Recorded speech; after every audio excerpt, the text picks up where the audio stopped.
Ebyokwerinda bikedde kunywezebwa ku kitebe ky'abambega ba poliisi ekibuli mu Kampala enkya ya leero. Minisita w'ensonga z'ekkalamawuggya Eby'amabaati Nandutu bw'abadde agenzeeyo okweyanjula eri poliisi ku nsonga z'amabaati agagambibwa okuba nti gaweebwa abakungu ba gavumenti mu ngeri y'ekiyonoonero. Nandutu abadde agenzeeyo okukola sitatimenti ku nsonga ezigambibwa nti yakozesa bubi woofiisi ye nga naye yatwala agamu ku mabaati gano. Abapoliisi abalwanyisa obutujju basoose kugaana bantu okuyingira ku kitebe ky'abambega.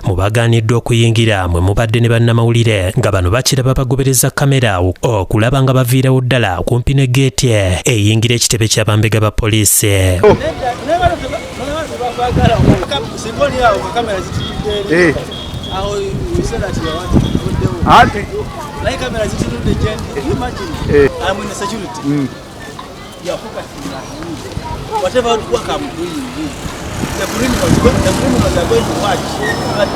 Omusasi waffe akanze kulingiza okumanya ebigenda mu maaso munda wabula nga buteerere era atuuse okuzingako kamera y'okuvaawo ng'atategedde oba ddala minisita banaamuleka engeri gye yetutte yekka okweyanjula ku poliisi. Amyuka omwogezi wa poliisi mu ggwanga Paul Namaye akakasiza nga Nandutu bwe yetutte yekka ku poliisi era nga byonna bimubuuziddwa abadde abyanukula bulungi. Kituufu nti leero ku makya Honorable Minister Agnes Nandutu yaze ku kitebe kikulu ekya poliisi ekya CID ekibuli era yayireese nga waliwo ebyo byogerwa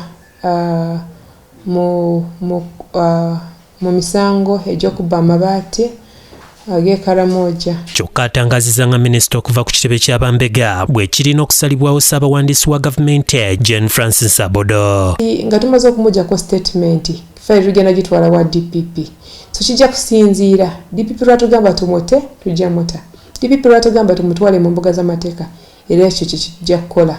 Awabudde abakungu abalala bali ku nsonga eno okweyanjula eri poliisi. Tuli basanyufu nti yasobodde okwereeta kubanga mu biseera ebisinga osanga poliisi ng'enoonya abantu nga tebafuna ng'etekamu amafuta ng'etekamu ssente nnyingi ogeza okulaba nti tubakwata. Era lwe tubakwata ate nga tumaze okwenoona ebintu bingi, naye ye yayireese era tuli basanyufu nnyo, tumwebaza ate tusaba n'abalala bakole bwe batyo. Kitegerekese oluvannyuma nti Nandutu atwaliddwa ku poliisi ya Kira Division. Download the app on App Store or Google Play Store now. Vision Digital Experience, the future of media.